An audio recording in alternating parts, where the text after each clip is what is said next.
नमस्कार, मी वीरेंद्र थोरात, विश्व hi tech nursery विरगावमधून. मित्रांनो, आज आपण भाजीपाला पिकामध्ये जून महिन्यात ज्या समस्या येतात त्यावर चर्चा करणार आहोत. जर प्रामुख्याने आपण बघितलं भाजीपाला पिकांमध्ये टोमॅटो हे आपलं मुख्य पीक आहे. परंतु दरवर्षी आपल्याला काही समस्या टोमॅटो पिकामध्ये पावसाळ्यामध्ये दरवर्षी जाणवतात. त्यामध्ये प्रामुख्याने पाऊस झाल्यानंतर फळांना तडा जाणे किंवा क्रॅकिंग जाणे ही टोमॅटोतली खरं तर सर्वात मोठी समस्या आहे. कितीही दर असला आणि टोमॅटोला जर क्रॅकिंग अशा प्रकारे जर गेलं तर त्यामुळे शेतकऱ्यांचं खरं तर खूप नुकसान होतंय. परंतु आपण दरवर्षी बघितलं असेल की हा जो प्रॉब्लेम आहे हा पाऊस झाल्यानंतरच दरवर्षी आपल्याला जाणवतो. जरी व्हरायटी कुठली असली तरी हा जो प्रॉब्लेम आहे क्रॅकिंगचा हा आपल्याला नेहमीच जाणवतो. त्याचप्रमाणे पहिला पाऊस झाल्यानंतर किंवा पाऊस होण्यापूर्वी आपल्याला असे फळाला काळे डाग जाणवतात. ही समस्या दरवर्षी आपल्याला मे, जून, जुलै ह्या महिन्यांमध्ये टोमॅटो पिकामध्ये मोठ्या प्रमाणात दिसून येते. नुसत्या टोमॅटो पिकातच नाही तर आपण जर बघितलं असेल की पुढचं जे कोबी सारखं पीक आहे त्याच्यातही आपल्याला जून जुलैमध्ये ही जी टीप बन आहे किंवा टीप बन जी आपण ज्याला कोबीमध्ये बघतोय किंवा काही शेतकरी याला करपा म्हणतात, परंतु ही टीप बनची जी समस्या आहे कोबी पिकामध्ये ही पण आपल्याला दरवर्षी जून जुलै महिन्यामध्ये मोठ्या प्रमाणात आढळून येते. त्याचप्रमाणे तुमचं फ्लावर सारखं पीक असेल त्यातही ही समस्या टीप बनची जाणवते. त्याचप्रमाणे मिरची असेल, मिरचीमध्ये किंवा ढोबळी मिरचीमध्ये जर आपण बघितलं असेल की ब्लॉसम एंड रॉट टाईप किंवा फळाला खालच्या बाजूने काळा डाग येणं ही समस्या जून जुलैमध्ये आपल्याला निश्चित जाणवते. त्याचप्रमाणे वांग्यासारख्या पिकामध्ये देखील फळाला तडे जाणे, त्याचप्रमाणे खालून पण फळ काळं होणं ही समस्या जाणवतात. तुम्ही जर शेतकऱ्यांनी चांगल्या प्रकारे विचार केला असेल तर दरवर्षी ह्या समस्या ह्याच वेळेस आपल्याला जाणवतात, जून जुलै महिन्यातच जाणवतात. मग ह्या समस्या दरवर्षी ह्याच महिन्यात का येतात, त्याच्या मागची कारण काय आहे, तो कुठला रोग आहे, त्याच्यावर काय उपाययोजना केल्या पाहिजे यावर आज आपण चर्चा करणार आहोत. तर आपण जर बघितलं असेल तर ह्या ज्या समस्या आहेत ह्या सर्व समस्या प्रत्येक पिकामधली टोमॅटोचं क्रॅकिंग असेल, खाली येणारा काळा डाग असेल, तसेच कोबीमध्ये येणारा कडकरपा असेल, फ्लावरमध्ये येणारा आतल्या पानांना करपा असेल, त्याचप्रमाणे मिरची आणि ढोबळी मिरचीमध्ये खालच्या बाजूने जो काळा डाग येतोय, या सर्व समस्यांचं उत्तर एकच आहे की कॅल्शियम डिफिशियन्सी. मग जर कॅल्शियम डिफिशियन्सी जर आपण बघणार असो तर इतर महिन्यांमध्ये आपल्याला ती का जाणवत नाही किंवा पावसाळ्याच्या सुरुवातीलाच का टोमॅटोच्या फळांना क्रॅकिंग येतं. तीच जर व्हरायटी समजा आपण जर पावसाळ्यामध्ये लागवड केली आणि ऑगस्ट, सप्टेंबर, ऑक्टोबर मध्ये जर आली तर तिला क्रॅकिंगची समस्या तेवढ्या मोठ्या प्रमाणात जाणवत नाही. मग असं काय होतंय जून जुलैमध्ये की त्याच वेळेस नेमकी कॅल्शियमची कमतरता जाणवते किंवा कॅल्शियममुळेच ह्या गोष्टी घडतात याच्यावर आपण चर्चा करणार आहोत. तर ह्या ज्या सगळ्या समस्या आहेत ह्या समस्या कॅल्शियम डिफिशियन्सीमुळे येत आहेत हे सर्वांना आता माहीत झालंय. परंतु आता बऱ्याच वेळा आपण बघतोय की कॅल्शियम देऊनही मग त्या का पुरवत होत नाही किंवा त्या का क्लिअर होत नाही, टोमॅटोचं क्रॅकिंग कॅल्शियम दिल्यानंतर का थांबत नाही. तर यावर प्रामुख्याने जर आपण बघितलं असेल तर त्यासाठी कॅल्शियम हा जो घटक आहे त्याविषयी आपल्याला समजून घेणं फार गरजेचं आहे. कॅल्शियम हा जो आहे तो वॉटर सोल्युबल आहे आणि ज्या वेळेस पाऊस जास्त होतो किंवा पावसाचं वातावरण तयार होतं, पाऊस झाल्यानंतर आपण जर सर्वप्रथम बघितलं असेल तर जमिनीत जो कॅल्शियम अवेलेबल फॉर्म मध्ये आहे तो पाऊस झाल्यानंतर पाण्याबरोबर खाली लीच आउट होऊन जातो. त्यामुळं जो आपण कॅल्शियम अगोदर दिलेला आहे तो कॅल्शियम झाडासाठी अवेलेबल होत नाही. आणि जर कॅल्शियम जर बघितलं असेल, जर आपण टोमॅटोचं फळ जर बघितलं तर टोमॅटोच्या जे फळ आहे त्याला जर आपण जर बघितलं तर कॅल्शियमला जो आहे तो सिमेंट ऑफ वॉल्स म्हटलं जातं. सिमेंट ऑफ वॉल्स म्हणजे काय, ज्या पेशी आहे त्यांना जोडण्याचं काम जर इथं कोण करत असेल तर हा कॅल्शियम ह्या पेशींना जोडण्याचं काम करतो. म्हणजे जसं आपण घराच्या किंवा इतर कामात सिमेंट दोन यांना जोडायचं काम करतं, तसं ही जे सेल्स आहेत या सेलला जोडण्याचं काम जर ही भिंत कोणी बांधत असेल तर ती कॅल्शियमने बांधते. मग कॅल्शियमने जर बांधलं तर आपण खाल्लं कॅल्शियम दिल्यानंतरही तडे का जातात किंवा मोठ्या प्रमाणात तडे का जातात, ही समस्या आपली तशीच राहते.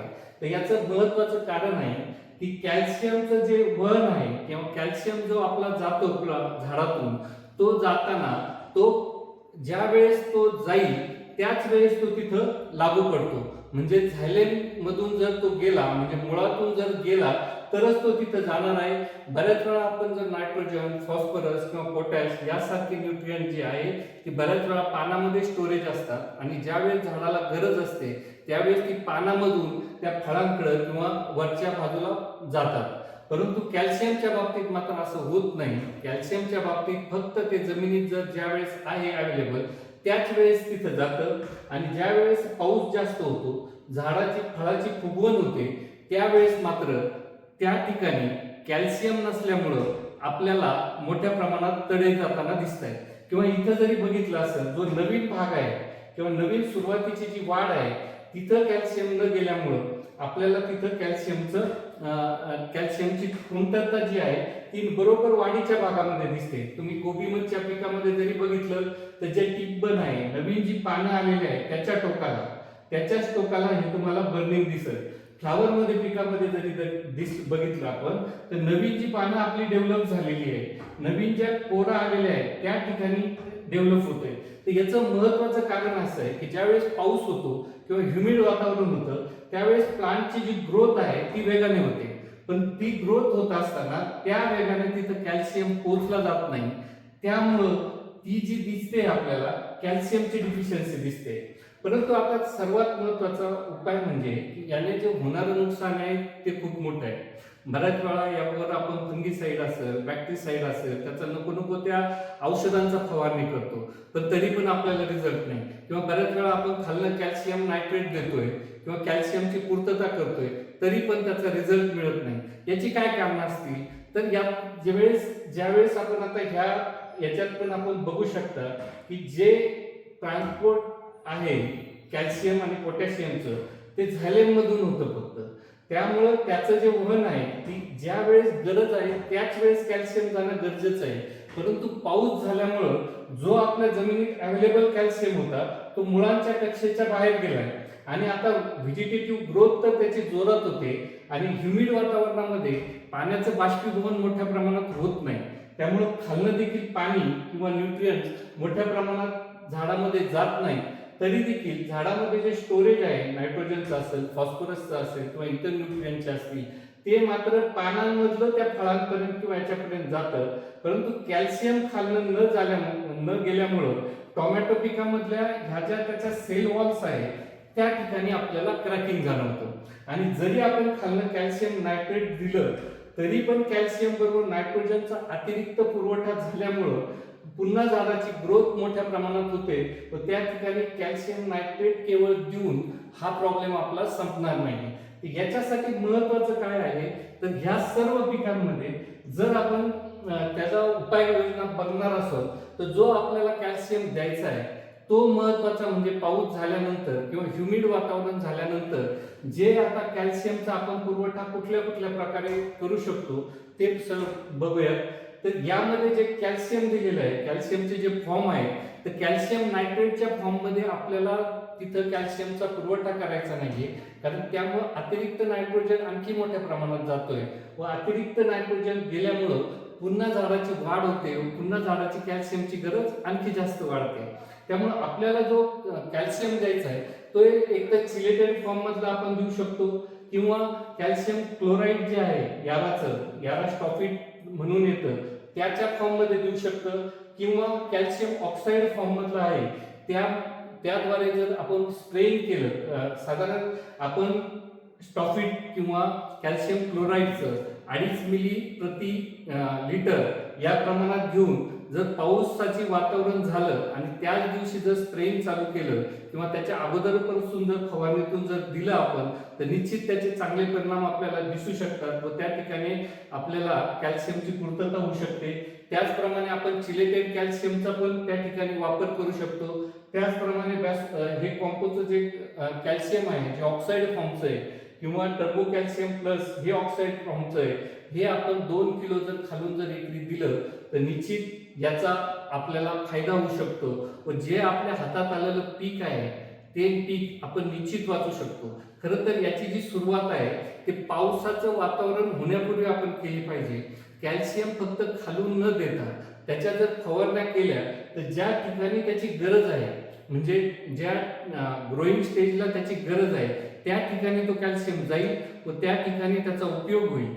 खरं तर कॅल्शियम खाल्लं देण्यापेक्षा तर ऑक्साईड फॉर्मचं जे कॅल्शियम आहे ते आपण खालून देऊ शकतो, परंतु कॅल्शियम क्लोराईड असं जसं की स्टॉपिट म्हणून आपण यालाच बघितलं किंवा कॅल्शियम चिलेटेड असं याच्या आपण फवारण्या घेतल्या किंवा ते खाल्लंही सोडलं तरी चालू शकतं, पण त्याच्या फवारण्याचा जो रिझल्ट आहे तो खूप सुंदर मिळू शकतो. त्याचप्रमाणे या ठिकाणी जर आपण बोर्डो मिश्रणचा वापर केला त्यातनं जो चुना जातोय म्हणजे त्यातनं पण जो कॅल्शियम जातोय आणि कॉपर पण जातोय, त्याने बुरशीनाशकाचंही काम होईल आणि आपल्याला कॅल्शियमची पूर्तता पण होईल. त्या ठिकाणी जर आपण बोर्डो मिश्रण सारख्या जर फवारण्या घेतल्या तर निश्चित आपण होणारं नुकसान टाळू शकतो. खरं तर ह्या कॅल्शियममुळं पावसाळ्यात होणारं नुकसान शेतकऱ्यांचं खूप मोठं आहे. आपण जर व्यवस्थित काळजी घेतली, सुरुवातीपासून जर कॅल्शियमचं मॅनेजमेंट केलं तर ह्या 2 महिन्यांमध्ये होणारा जो आपल्याला त्रास आहे तो आपल्याला निश्चित कमी करता येईल. कारण ज्यावेळेस ह्युमिड वातावरण असतं त्यावेळेस कॅल्शियमची कमतरता नेहमीच पिकांना जाणवते. इतर वेळेस योग्य प्रकारे जर आपण कॅल्शियमचे फवारणी केली तर निश्चित त्याचा फायदा आपल्याला होऊ शकतो. व कॅल्शियमला जे सिमेंट ऑफ वॉल्स म्हणजे सिमेंट जे म्हटलं जातं, जे वॉल्ससाठी वापरलं जातं, ते जर योग्य प्रकारे वापरलं तर आपण निश्चित क्रॅकिंग कमी करू शकतो. खरं तर टोमॅटोमध्ये खूप मोठ्या प्रमाणात नुकसान होते, आज कोबीमध्ये त्यामुळे खूप मोठ्या प्रमाणात नुकसान होते आणि चुकीच्या पद्धती आपण वापरल्यामुळं होणारं नुकसान तर आणखी मोठ्या प्रमाणात आहे. त्यामुळं सुरुवातीपासून आपण कॅल्शियम क्लोराईड असं जे स्टॉपिट नावाने येतं, कॅल्शियम ऑक्साईड खालून तुम्ही देऊ शकता. त्याचप्रमाणे वासाफोलियर आहे, तुमचं कॅल्शियम बोरॉन आणि मॅग्नेशियम जे एकत्र आहे ते पण आपण जर दिलं तर निश्चित आपल्याला त्या ठिकाणी चांगला फायदा होऊ शकतो. व्हिडिओ जर तुम्हाला आवडला असेल तर नक्कीच लाईक करा, सबस्क्राईब करा. धन्यवाद.